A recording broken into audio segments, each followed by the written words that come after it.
Hello and welcome back to Foreign Correspondents. I'm Suneung, and joining me here in the studio is our panel of foreign journalists. Welcome to the program. Thank you for being here.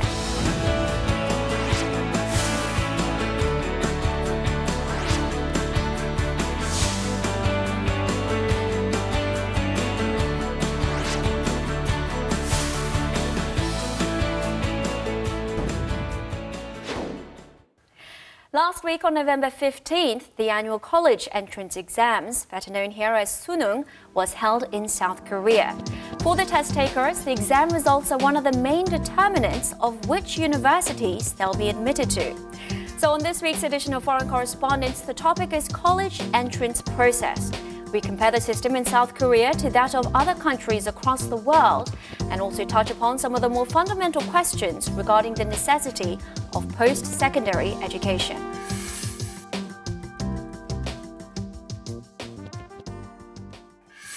South Korea's College Scholastic Ability Test is held every November, and this year nearly 600,000 students took the exams. There are numerous customs South Koreans practice to wish the students well on their exam day. Flights being grounded, extra buses and subway trains operating, the stock market opening and closing an hour later than usual. What are your thoughts on these extra measures?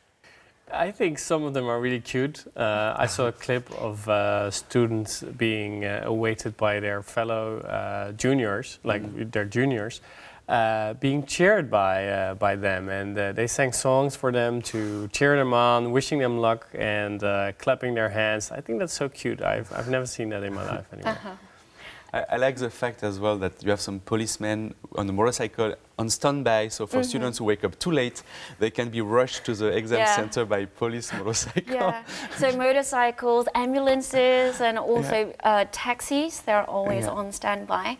And what about some of the customs surrounding this college entrance test? What stands out the most for you? But I heard you have to eat yot, the Korean, I don't know how you describe yot in English. Sticky candy. Sticky candy, exactly, because it helps you to stick what you learn, to stick it in your brain with this small little... And also stick into the college of your choice. What about for you? What stands out for you? Yeah, what stands out to me is how invested everybody is in this test, even parents. They are going to church or temple and praying for a successful outcome for their children. So just seeing the whole country stand behind these test takers. Okay. Now let's talk about college or tertiary education itself and the necessity of it. So college admission or enrollment rate is one of the highest here in South Korea among the world at nearly 70%. But according to a recent survey asking citizens about the necessity of college education, more than half of the respondents said that the importance of a post-secondary degree has faded compared to years past.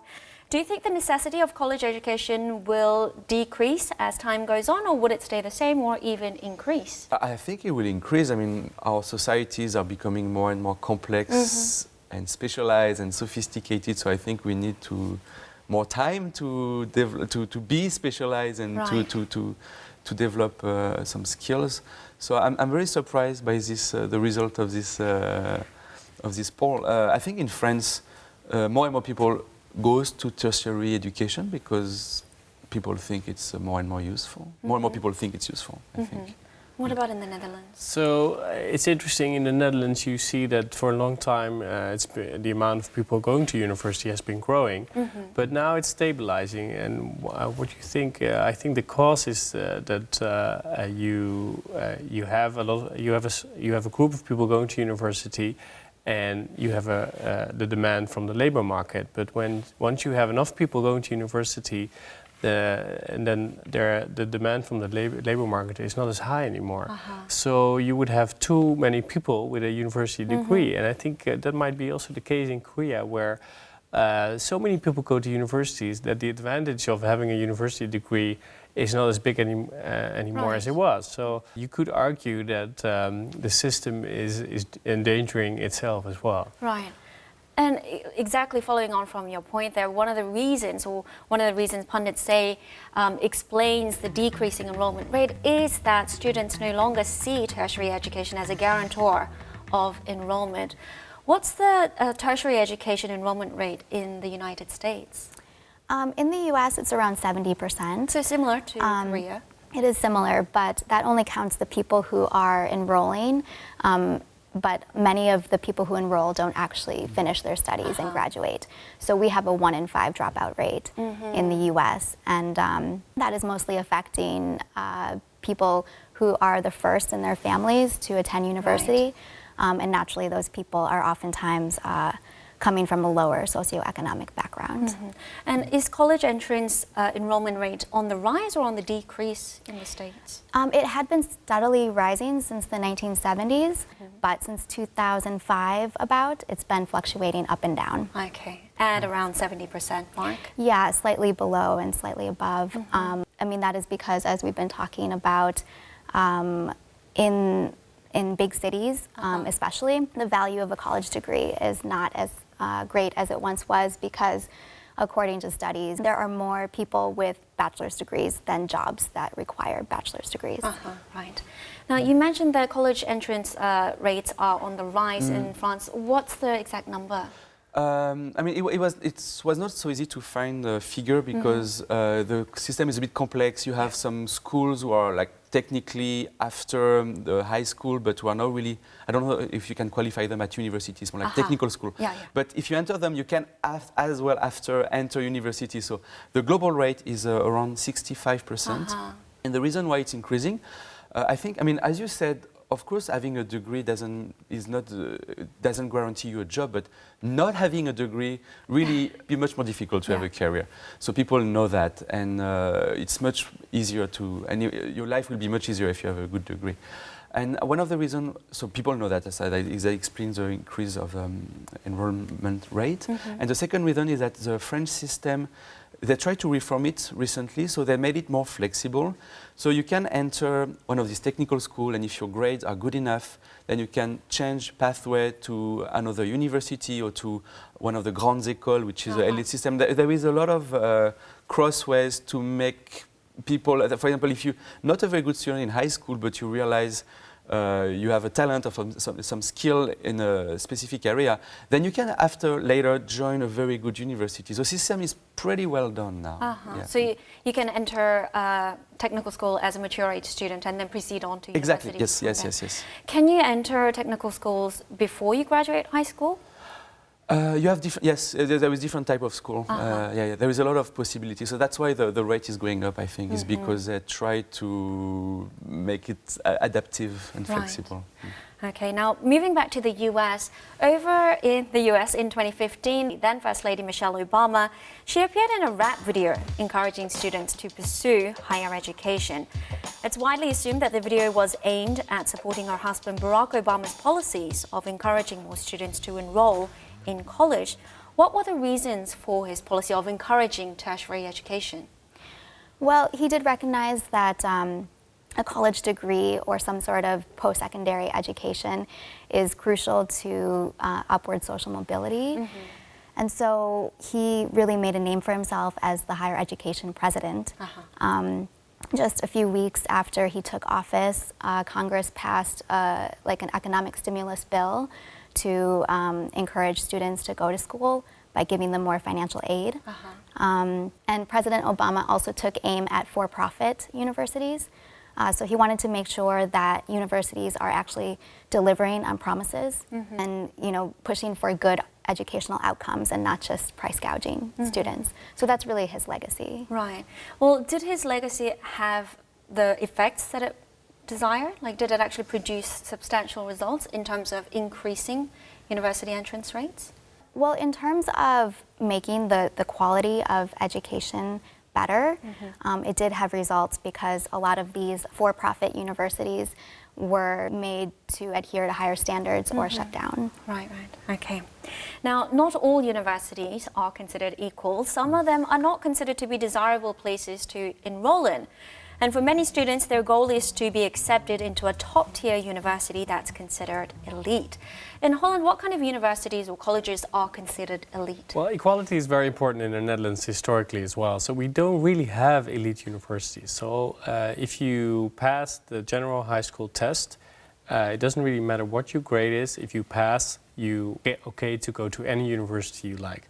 So there are about 10 universities in the Netherlands, and you can enroll in all of them. So there's no hierarchy of universities in the Netherlands. So you can't say this university is better than the other. There are some studies that are really good in this university, and there's some others university are specialized in law. So there's no general hierarchy, but there is a hierarchy within the fields, within the particular areas of studies, So would you say? some universities have been historically good in specific sorts of fields within their studies. So for example, if you want to study Roman law, you go to Leiden University. If you want to study contemporary history, you go to Groningen University, where I went to.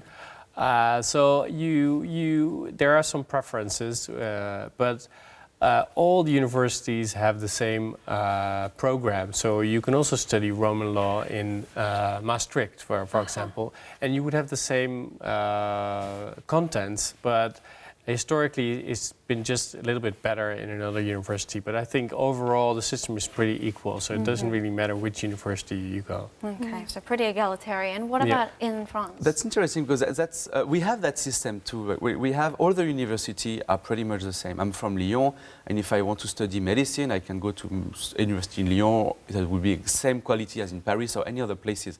After high school, same as Netherlands, if you pass your baccalaureate, you can enter any university you want. But if you want to enter Grandes Écoles, you have some exams, of course. Right. And you can spend 2-3 years to prepare it. You have some special preparatory classes. So if you graduate from Grandes Écoles, then basically your career is guaranteed. You will have a very nice career. But it doesn't mean if you enter the normal university, you can have a good career too. So we have a kind of a both systems. Right. But I guess your chances of succeeding is much higher if you graduate from Grandes Écoles. So my question is, does the advantage of graduating from Grandes Écoles, the elite schools, do they persist beyond your first job? Oh yes, oh yeah. So I mean, for example, all our presidents, except Sarkozy, they all come from the same administrative school called ENA. All the big company CEOs, most of them come Polytechnic, which is the best engineering school. And not only is it because the crème de la crème, the brightest students go there, but as well it's a network. Yeah. It's a very tight network. So when you enter there, yes, the advantage will persist all your life. Right, so it goes beyond just simple youth unemployment rates and even into promotions and entering politics. Yeah. All right, now let's come back to South Korea's college admissions process. It's often described as a hellish or warlike process that puts the students under immense pressure.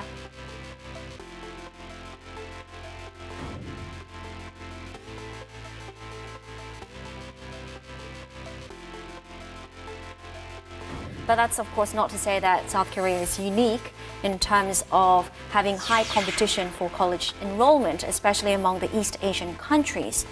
Do you find that student competition leading up to college entrance exams is particularly high in, say, Korea, China, and Japan? Well, I mean, for starters, it's known that families in those countries invest a lot more, relatively, a lot more money into the side education of their children than other countries. So, for example, in Korea, it's known that children from a very young age already go to hagwons to study more than they do at school, and to try to improve their chances in the end to perform better in the high school exam. So it's known that parents put a lot of effort and pressure in their kids from a very young age in these countries. Yes. And why do you think that is the case? I think one of the problems is that in Korea there is only one way of success. It seems to me that in France there is different way to be considered as successful, but in Korean society there is only one way, like the best universities, the best companies, then you have to live in the best area of Seoul. So the competition is intense because there is no other way to succeed. Right. That's why the competition is so high. And you mentioned the Hagwon, the private institute. I mean, as a journalist, I interview a lot of students who were telling me like they spent so much time in a Hagwon that they were so tired the day after that, they sleep during the normal class at the public school. It's not the way it's supposed to be. Like now the private Hagwon system completely cannibalize the public school system. So it's not fair anymore. It used to be fair, but it's not fair anymore because if you have money, then you can put your children in the best Hagwons.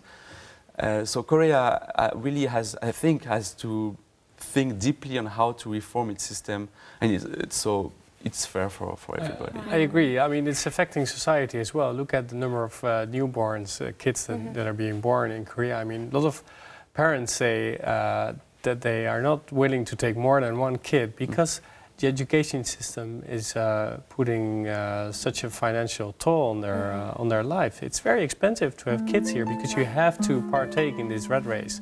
So I think if Korean society wants to change the birth rate, because that's going to be a problem in the future, we have to rethink this system, I think.